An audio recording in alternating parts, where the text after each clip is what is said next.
cuando ya existe, cuando ya se ha acreditado que hay una acción penalmente relevante, que esa acción es típica, que es antijurídica porque no está cubierta por una causa de justificación. Además que no está excluida por una causa de inculpabilidad, como podría ser la minoría de edad o adolescente con enfermedad psicológica. Y entonces, bueno, ya se establece que la acción es punible. Punible significa que se le tiene que aplicar una sanción. Ahora, hay efectos, ¿cómo les explico? Hay posibilidades de que por una decisión extralegal o extrajurídica no se imponga una pena. ¿Verdad? Porque el Estado también, en algunos casos, principalmente cuando está involucrada relaciones de parentesco, entonces no sanciona, por ejemplo, un delito contra la propiedad, un hurto, un robo, una estafa o daños a la propiedad también, si son cometidos dentro del ámbito familiar, ¿verdad? Cuarto grado de consanguinidad y segundo de afinidad, pues no se sancionan penalmente. Eso es lo que se conoce como excusas absolutorias. También hay otras circunstancias que donde para imponer una pena se necesita cumplir varios requisitos. O sea, son condiciones objetivas de punibilidad, se le llama. O condiciones objetivas de punibilidad. ¿Cuándo existe una condición objetiva? Cuando se tiene que cumplir esa condición para poder imponer una pena. Por ejemplo, vaya, en los casos donde se acusa a alguien de haber injuriado a otra persona, pero dentro de un proceso. Imaginemos el caso donde un abogado se ha visto en la necesidad de mencionar cosas que afectan el honor. Y entonces la persona interesada, ¿verdad? Dice que en primer lugar esas cosas son ofensas muy ofensivas, etcétera, etcétera. Puede ser injurias o puede ser calumnia, depende del tipo de delito que sea, ¿verdad? Contra el honor, ¿verdad? Pero para que puedan, la condición aquí está que la ley exige que en primer lugar haya sido absuelta la persona que está siendo acusada, ¿verdad? Que está siendo acusada, que sea absuelta o sobreseída, porque también es otra manera en que la persona sale exonerada de responsabilidad, ya sea que se absuelva o que se sobresea el caso su favor, ¿verdad? Entonces ya con la sentencia absolutoria o el sobreseimiento definitivo a su favor, puede acusar a la otra persona si es que el juez determina que ha injuriado o que ha emitido expresiones injuriosas. ¿Verdad? Pero salvo que, como ustedes saben, los abogados tienen una exoneración de responsabilidad que si acreditan que lo hicieron con el afán de probar una, un razonamiento o un argumento en el juicio o como medio de prueba. Entonces estarían diciendo que están cubiertos por una causa de justificación, que es actuar en cumplimiento o ejercicio de su profesión, de la profesión del derecho. ¿Verdad? Como abogado, ¿verdad? Estaría exonerado. O en el caso de que alguien haya acusado falsamente a otra persona, ¿verdad? Que haya denunciado o acusado falsamente a otra persona y se acredite que la persona realmente es inocente. Entonces también en ese caso se requiere la sentencia absolutoria para poder acusar al otro de denuncia falsa o acusación falsa. Entonces, en los dos casos, tanto en las injurias o en los delitos contra el honor, es necesario obtener una sentencia y en los casos de los delitos contra el honor, que el tribunal en la sentencia diga que la persona, por ejemplo, ha cometido falso testimonio. Por ejemplo, también en ese caso, en el caso de falso testimonio, es necesario que el juez en la sentencia diga que el testigo, por ejemplo, ha incurrido en o tiene la apariencia de haber faltado a la verdad. ¿Verdad? Hay testigos que van a mentir a juicio. Pero se requiere que el juez autorice, que diga que han cometido falso testimonio o que han cometido o que han faltado a la verdad. Entonces, en ese caso, con la sentencia, la condición que pide la ley es que primero se haya absuelto a la persona que había sido acusada. Y segundo, que el juez en la sentencia diga que han mentido los testigos. Entonces, con eso, el fiscal ya tiene asegurada el ejercicio de la acción en los casos de falso testimonio, ¿verdad? Porque no en todos los casos los testigos mienten. Puede ser que un testigo vaya, tenga una percepción distinta de los hechos. Vaya, por ejemplo, que el testigo diga que el carro que llevaba el acusado era de color beige cuando en realidad era blanco. Él no ha mentido, sencillamente tenía una percepción, tal vez por la falta de claridad, tal vez por la distancia a la que se encontraba. Entonces podría él incurrir en una imprecisión. Las imprecisiones o inconsistencias no necesariamente constituyen falso testimonio, a menos de que el juez diga, el testigo mintió. Y con base en eso, el fiscal pueda, con base en esa sentencia, digamos, la persona afectada vaya al Ministerio Público y diga, mire, aquí el juez dijo que el testigo había faltado.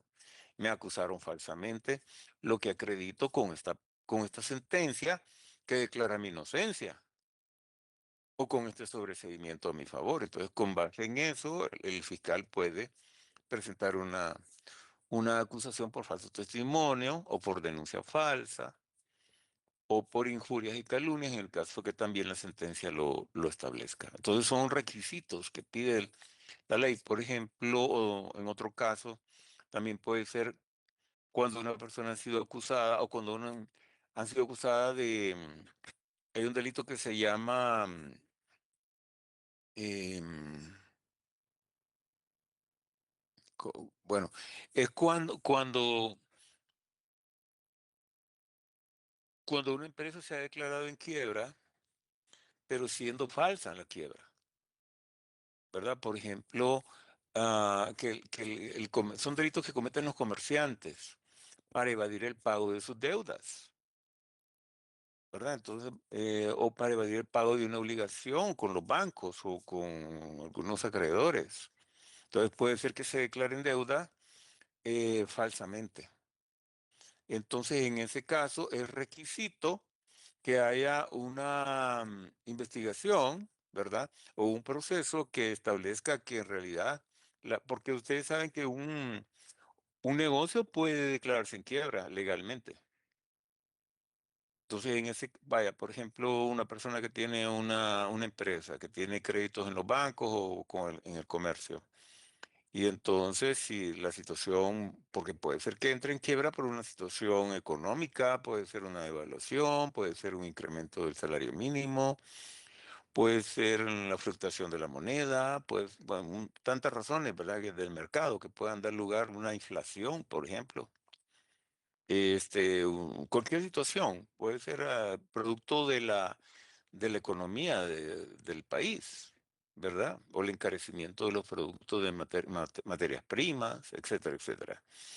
El incremento de los combustibles o de la luz eléctrica, muchas empresas tienen que cerrar por esos motivos, no necesariamente de manera maliciosa. Entonces, si la persona no quiere que lo acusen por quiebra fraudulenta, ¿verdad? Por una quiebra fraudulenta, entonces tiene que someterse a un procedimiento dentro del Código de Comercio, que es liquidación forzosa, una liquidación forzosa, donde tal vez esa empresa tiene propiedades, tiene vehículos, tiene, tiene almacenes, tiene bienes, etcétera, tiene cuentas bancarias, etcétera, etcétera. Entonces se empiezan a liquidar todos esos bienes para pagar las deudas. Entonces, en ese caso, cuando se hace una liquidación ordenada, entonces el tribunal determina a quién se le paga primero, ¿verdad? Entonces, las deudas laborales, el pasivo laboral, o sea, las deudas de prestaciones o de salarios que tenga la empresa con los trabajadores de la misma empresa son privilegiadas. Eso se tienen que pagar en primer lugar.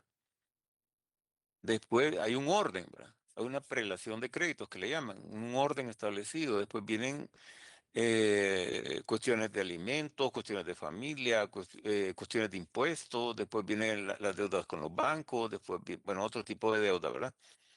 Y entonces, así en ese orden se van pagando las deudas con los bienes de la empresa.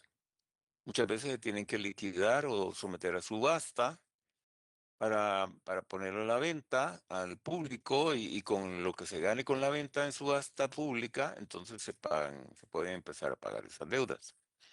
Pero entonces si el jueces o el tribunal ve que no le ajustaron los bienes a la empresa, porque puede ser que no le pagó, no ha pagado todas las deudas, pero por lo menos se sometió a la liquidación, al procedimiento. Ahí no hay mala fe, no hay mala fe, no hay una declaración de quiebra fraudulenta, ¿verdad?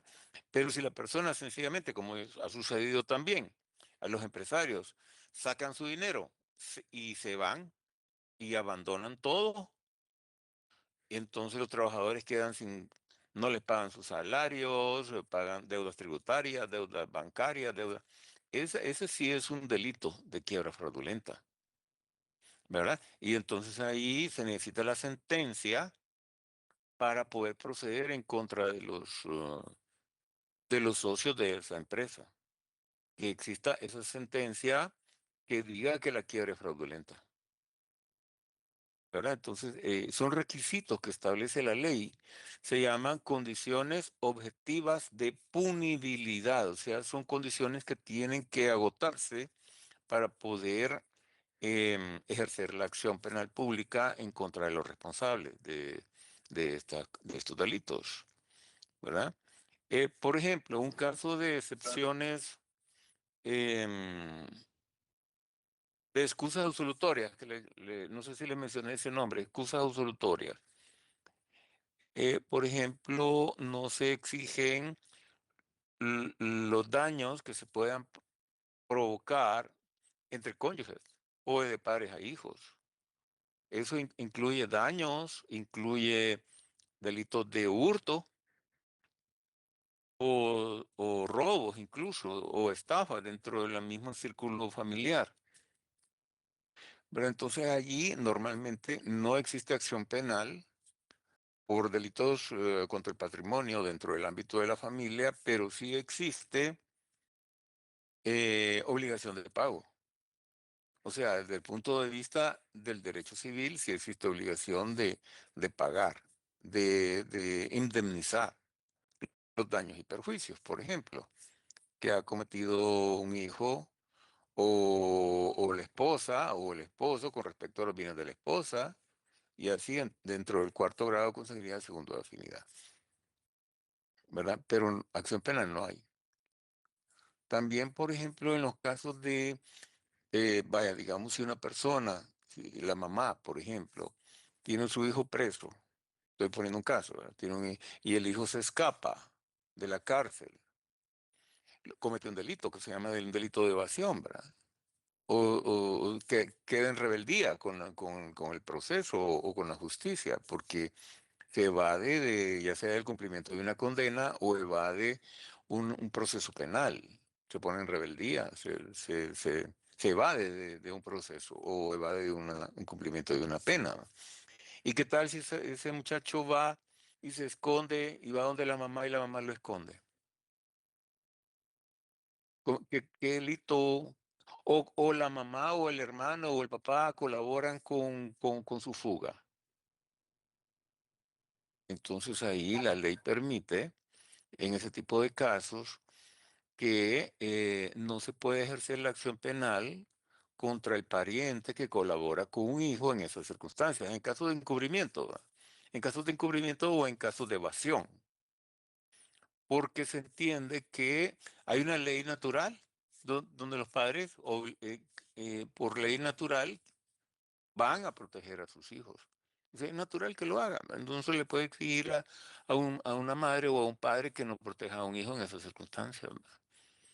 Ya sea en casos de evasión o en casos de encubrimiento. Salvo en los casos de encubrimiento, porque ya sabemos que el encubrimiento es, por ejemplo, aprovecharse de o ocultar los bienes que son producto de un delito, a sabiendas de que provienen de una acción ilícita.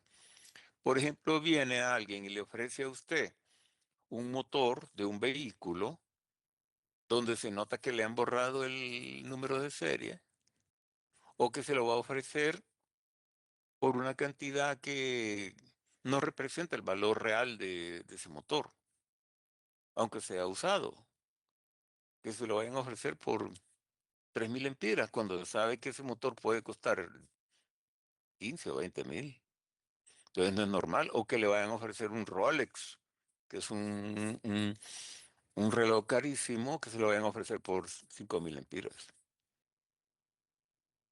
Claro que la gente sabe o debería suponer que el objeto es de origen ilícito, porque imagínense que se han dado casos de personas que roban motos, motocicletas, y que se las van a ofrecer sin papeles a otra persona. Entonces, ¿creen ustedes que es normal que una persona compre una motocicleta sin papeles? O que venga y le pague y le, dame 20.000, vaya pues, y los papeles ahí después. Y sin traspaso ni nada, o con un traspaso falso, y con un traspaso eh, en una hoja de papel en blanco. No, no, no. Entonces, bueno, la persona debe suponer que es de origen ilícito. Entonces, en ese caso, si la persona compra a sabiendas de que está comprando un objeto de origen ilícito, entonces incurre en un delito de encubrimiento. Aunque no haya colaborado ni haya participado con él en el robo, por ejemplo, en el robo de la motocicleta, o que no haya robado, o que no haya participado en el robo del vehículo, o en el robo del motor del carro, ¿verdad? Aquí el encubridor no es ni cómplice ni autor en este caso de robo, ¿verdad? Pero si comete un delito de encubrimiento, que antes era una forma de participación criminal, pero ahora es un delito autónomo. El encubrimiento es un delito autónomo. Pero si una persona, digamos, oculta un motor aunque sepa que el hijo se lo ha robado, pero el hijo lo deja ahí en el patio y usted sabe que es robado y no denuncia a su hijo, tiene obligación el papá de denunciar a su hijo. No, no tiene obligación porque la verdad es que la ley no lo obliga pero tampoco no tiene obligación de denunciarlo, pero si sabe que el motor es robado y se aprovecha de él, vaya que lo vendan y que se aproveche del dinero, ¿verdad? Entonces ahí sí se compromete, porque ahí él está lucrándose con objeto, pero si no se lucra no hay problema, ¿verdad? Porque ahora si participó en el robo también, ahí sí no sería encubrimiento, sino que sería autor o cómplice, ¿verdad? De un delito. Pero si no ha participado en el delito y tampoco se ha beneficiado, entonces no comete delito, aunque colabore con el hijo, ¿verdad? Em, son excepciones a la imposición de una pena. En los demás casos, casi en la mayoría de los casos, cuando la acción es típica, antijurídica, culpable, entonces hay que aplicar una pena, excepto en esas circunstancias que les estoy mencionando, que se llaman condiciones objetivas de punibilidad, ¿verdad? Eh, son contempladas en el código, por ejemplo, en el caso de la acusación falsa, como ya les mencioné, o en caso del falso testimonio, que requiere una declaratoria del juez en la sentencia. En los delitos de orden privado, la presentación requiere la presentación de una querella. Y las excusas absolutorias y causas personales de exclusión de la pena, que son causas personales, por ejemplo, los que les mencionaba entre los parientes, pues. Si son parientes, digamos, incluyen incluso a los hermanos, pero entre hermanos, pero de la condición es que viven bajo el mismo techo.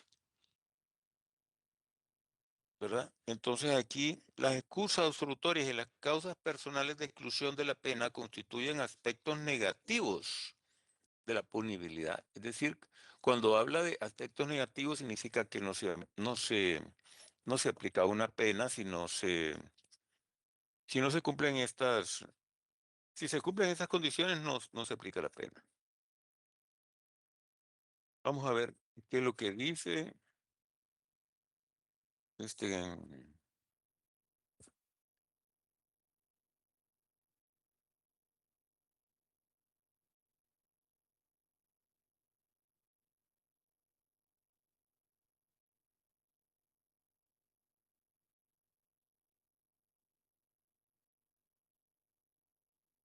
permítame que estoy revisando este texto.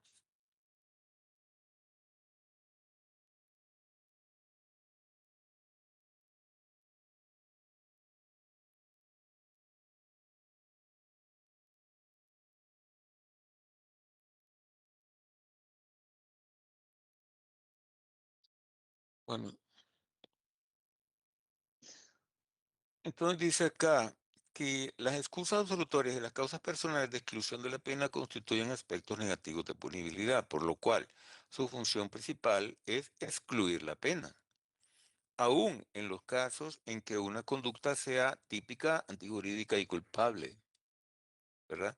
Pero son, como la palabra lo dice, son excepciones, tanto a la aplicación de la pena por una decisión de política criminal del, del del Estado. Ahora, revisemos el Código Penal. Revisemos el Código Penal. ¿A dónde están las excusas absolutorias en el Código Penal?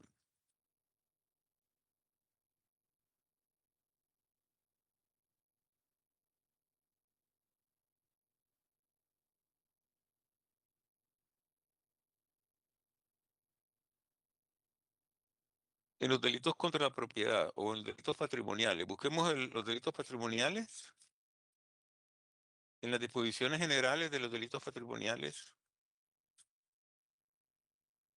Vamos a ver dónde está el delito de robo, hurto. Aquí está. Es la página, perdón, el artículo 388 del Código Penal. ¿Alguien puede leer ese artículo 388? Yo abogado. Léalo. Artículo 388, extensión de responsabilidad penal. Excepción, ¿Cómo, perdón. cómo? Exención. Excepción de responsabilidad penal. Ajá, Están exentos de responsabilidad penal y sujetos únicamente a la civil por los delitos patrimoniales que se causaren entre sí las personas siguientes. Uno, los cónyuges o quienes mantengan una relación estable de análoga naturaleza a la anterior, siempre que en ambos casos vivan bajo el mismo techo. ajá, Dos, bueno. los ascendientes y descendientes y hermanos consanguíneos o por adopción y los afines en primer grado siempre que estén, que ese último caso vivan juntos. Ajá. Y el viudo o la viuda respecto a las cosas de la pertenencia de su difunto cónyuge mientras no hayan pasado a poder de otro. Sigue leyendo, sigue leyendo. Este artículo no es aplicable a terceros que participen en la comisión del delito. No pueden apreciarse esta causa de excepción a la responsabilidad penal en aquellos supuestos en los que se han empleado violencia o intimidación. El sujeto abusa de una situación especial de prevalimiento frente a la víctima o el delito obedece a razones de género. Bueno, entonces póngame un ejemplo del inciso 3. Usted misma, Isis. En ese caso no se podría aplicar una pena, pero póngame un ejemplo. El viudo o la viuda respecto a las cosas de la pertenencia a las cosas de un difunto con mientras no hayan pasado a otro. Como que una viuda no puede no puede denunciar que su ex esposo o su esposo haya cometido algún delito. No No, le entiendo. no, no. Vaya, por ejemplo, usted sabe que una viuda o los herederos no pueden aprovechar la masa hereditaria sin antes haberse declarado como herederos. Heredero. O Uh-huh. sea, puede ser la viuda, o puede ser un hijo, puede ser una persona que tenga derecho, pero No tiene pueden que ser apropiarse de las cosas. no pueden apropiarse de la masa hereditaria antes de haber sido declarados herederos. Y si hay bienes que son comunes, entonces el juez tiene que separar esos bienes y tiene que determinar la titularidad, a menos de que todos, todos los que herederos se pongan de acuerdo, por ejemplo, en vender una propiedad. Ujú. Pero no siempre están de acuerdo, entonces en ese caso tiene que intervenir un juez. ¿Verdad? Pero siempre se necesitan no solamente la declaratoria, sino que la partición de los bienes, para que Los el juez bienes. diga qué parte de la propiedad, qué parte de los ¿Qué le bienes corresponde a cada le uno? corresponde a cada uno, ¿verdad? Ujú. Entonces, antes de hacer ese procedimiento judicial, no se puede aprovechar la masa hereditaria. Entonces, ¿qué pasa si un heredero o la viuda se aprovecha de... Vaya, yo siempre pongo el caso de la viuda que vende las vacas del marido, que era, bueno, de la propiedad, ¿verdad? Que tienen el fierro del marido. Entonces, ella es heredera, pero mientras el juez no determine, ¿verdad? Que ella tiene derecho a disponer de la masa hereditaria, no puede hacerlo, no puede venderlas, no puede vender esos A menos bienes. de que exista un documento, o sea, que exista un testamento donde ya está claramente de que ella es heredera. Ah, pero si hay un testamento, entonces también hay que hacer un trámite judicial de apertura de testamentos. El testamento se lee ante un juez. Sí. Y en ese caso, si hubieran obligaciones, por ejemplo, las obligaciones alimentarias, la cuarta conyugal de la esposa, aunque no se diga en el testamento, se tiene que otorgar, el juez las otorga, porque son disposiciones legales que tiene que tener un testamento. Entonces, antes de la lectura del testamento, porque hay dos formas de declararse heredero, ¿va? Herencias que son ad intestato, cuando no hay testamento, o la Mm. testamentaria cuando hay testamento. Pero siempre tiene que evacuarse esa... los herederos no pueden disponer de esos bienes si el juez no lo ha establecido. Pero si lo hace, afecta a la masa hereditaria, afecta a los demás. ¿Verdad? Pero los demás no pueden acusar a la viuda de un delito. Pero sí, la viuda tiene obligación de devolver el dinero que se ha beneficiado, del dinero que se ha beneficiado en perjuicio de los demás herederos. Porque tiene la obligación es civil, pero no hay delito. Porque la ley dice que no se puede sancionar. Pero entonces, si está como a libre albedrío de ella, si lo devuelve o no lo devuelve, porque no la van a sancionar. No es que la van a sancionar civilmente, económicamente, pues. Pero no va a ser sometida a un proceso penal, porque la ley la exonera o la exime de responsabilidad penal, pero no de la responsabilidad civil. ¿Y si ella no quiere Ok. pagar? No, en ese caso, como ella también es beneficiaria de la herencia, entonces en este caso se le deduce de la parte que le corresponda a ella los daños que ha provocado a los demás herederos. Eso lo tendría que hacer un juez. Si la suma que ella, el daño que ella ha causado es mayor a la que le correspondía de Ah, herencia, pues no le toca nada. En ese caso no le pero va a tocaría quedar nada. en deuda siempre. Ah, bueno, esa es otra Afectó a cosa, todos los ¿verdad? demás. Sí, Sí, sí, sí, porque puede suceder, ¿verdad? Sí, se han sí. dado casos de ese tipo. Por eso es necesario que muchas veces se haga un inventario de los bienes que deja el marido. En el caso de que si es una herencia muy grande, por ejemplo, ir a contar las vacas que tiene, si tiene un montón de vacas, entonces hay que hacer un inventario. Y si por ahí O si, aparecen viudas externas y hijos fuera de, es que eso ahí es también es otro otra problema. cosa, que También tienen derecho. aparecen hijos y solo tienen derecho los hijos reconocidos, ¿no? Y, Y y ahí yo le voy a hacer una pregunta. Si él se casó, pero no se divorció y tiene una señora y tiene hijos con esa señora, ¿quién debe reclamar la cuarta conyugal?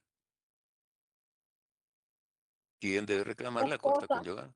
Es la la La esposa. esposa esposa. legalmente. La Esposa. esposa, la esposa, aunque no haya disuelto, aunque tenga años de estar separada de ella, ¿verdad? O sea que la señora, aunque tenga hijos de él, no tiene derecho a la cuarta conyugal, Hijo de sino que es puta. su verdadera Ay, no. esposa. Hombre, bendito hombre. Pero los Ay, hijos sí tienen derechos si son hijos mm. reconocidos, ¿verdad? No, Y en abogado, caso pero de que también, o sea, si un hijo no es reconocido, pero o sea, si biológicamente es hijo de él, solo que no está reconocido, tendría que ser un proceso de paternidad, ¿verdad? De prueba de paternidad, Es que para que aquel hijo hay pueda. varias formas de reconocer a un Ujú, hijo, pero si no lo hizo, si no lo dejó reconocido por testamento, porque se puede hacer un reconocimiento por vía testamentaria, ujú, ya también. en último momento, ¿verdad? Pero si ya falleció y nunca lo reconoció, Ay, pero hay hijos que así son, abogado. sí, así sí, suele porque suceder. también tendría derecho, porque es hijo biológico, pues el hecho es que el señor ahí le puso los moños y no le dio el apellido, pero es hijo Ah, biológico, tiene derecho. pero entonces también tendría derecho la mujer que ha estado con él en los últimos, No, su porque la segundo mujer matrimonio. es como un parcho pegado, como dice mi abuela, el hombre y la mujer son parchos pegados. Sí, claro. Entonces, miren, aquí tiene derecho la cónyuge o quien mantenga una relación estable análoga naturaleza, o la compañera de hogar. La compañera de hogar, en este caso, se puede hacer un, digamos, un reconocimiento de una relación de hecho también, ¿verdad?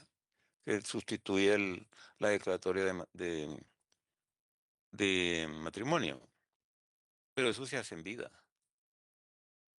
Y Siempre tiene que, cierto tiempo, ¿verdad, abogado? Del hacer el reconocimiento de unión de hechos. sí, sí, como les dije, también puede hacer vía testamentaria, o reconocer un hijo en el testamento, también se puede, y darle bienes también. Imaginen esa sorpresa. Ay, Dios santo. Sí, por eso es interesante los testamentos, porque puede ser que incluso dejen todos los bienes a una heredera universal, a una sola persona, Pónganse porque pilas, compañeras. Ah, muchas veces es los que hijos que hoy pongo a son, firmar a mi esposo, que solo a mis hijas. Nervioso. sí, hay hijos que son malos Ay, hijos, pero. que no se preocupan cuando los papás están enfermos, o no ni siquiera los visitan, o ni siquiera les llaman por teléfono, nada. Entonces, a los que están cerca es que les deja los bienes. Ahora, si son menores de edad, sí es Bueno, obligatorio. A los menores de edad sí es obligatorio, aunque no los deje en testamento. Siempre el juez a los menores de edad siempre les deja una parte proporcional de los bienes. Sí. Entonces aquí el requisito también es que este requisito no es aplicable a terceros. ¿Quiénes son los terceros? Los cómplices. Por ejemplo, a alguien que colabora con la esposa para hurtarle al marido, por ejemplo. Entonces, no exonera a la esposa por ser esposa, pero no al cómplice. Y también hay otra situación, que están exonerados, digamos, las personas, los parientes que actúan, que emplean violencia o intimidación o abusan de una situación de prevalimiento. Por ejemplo, si el papá está enfermo o está, digamos, convaleciente y los hijos se aprovechan de esa circunstancia, entonces por el hecho de ser hijos, si se les prueba que actos de violencia o intimidación contra los padres, entonces sí tienen responsabilidad penal. Ahí sí. No están exentos de responsabilidad penal en ese caso. por maltrato sería, abogado. Maltrato, sí, maltrato familiar. Abogado, Dígame. ahorita hay un caso de eso que está mencionando, de una señora que la hija, o sea, ella se fue la mandaron para España, ¿va? Porque ella cayó enferma y ahorita que ya regresó, después de 3 meses de estar internada y en recuperación, la señora Sí, volvió aquí a Honduras y la hija con el marido le quitaron todas las propiedades a la señora. sí, yo vi esa noticia. Sí, sí, yo vi esa noticia. Pobrecita, una señora que Qué estuvo a punto de ingrata. morir. Estuvo Sí. interna en un hospital por 3 meses. Pero ella la ayudaron, la logró salvar de milagro la vida allá en España. Y regresa a su país, supuestamente a vivir a su casa y encuentra el gran candado en la puerta de su casa y la casa alquilada ya, con unos extraños viviendo ahí. Entonces se supone que le falsificaron los documentos. Abogado, Pero ella tiene una denuncia, tiene una sí, denuncia sí. en el Ministerio Público. Ujú. Ahí Sí, en ese caso tendría, bueno, si cometieron un delito, ya sería una falsificación. Ya eso no está amparado dentro de un delito, porque la falsificación no es un delito patrimonial, sino que es un delito contra la fe pública. Contra la fe pública. Y entonces ahí sí se puede, la madre puede proceder en contra del yerno En contra de la hija. en contra de la hija. Y también tiene la acción civil para anular cualquier documento que se haya hecho falsificando la firma. Y más si ella comprueba de que no estaba en el país, imagínense. Así es, solo con eso, ¿verdad? Porque podía haber vendido. Lo que hay que preguntarse es si la hija tenía poder de representación, porque puede ser que la madre la haya dejado como apoderada general, con amplias facultades. Entonces, si le dejó poder, entonces Pero en el poder tendría que especificar que ella le permite ah, vender, trabajar, sí, ahí hacer todo lo generalmente, si es un poder general, se especifica todo eso, todas las facultades que tiene la persona que queda representando, en este caso la mamá, ¿verdad? que... Pero si hizo eso la hija, si eso hizo la señora, no puede anular ese testamento. Esos bienes, Esta esos venta, traslados de dominio, ahí sí que no podría hacer nada. pobrecita. Ojalá Sí, que no sea el caso. ojalá que no. Bien, nos vemos entonces mañana para continuar con el tema.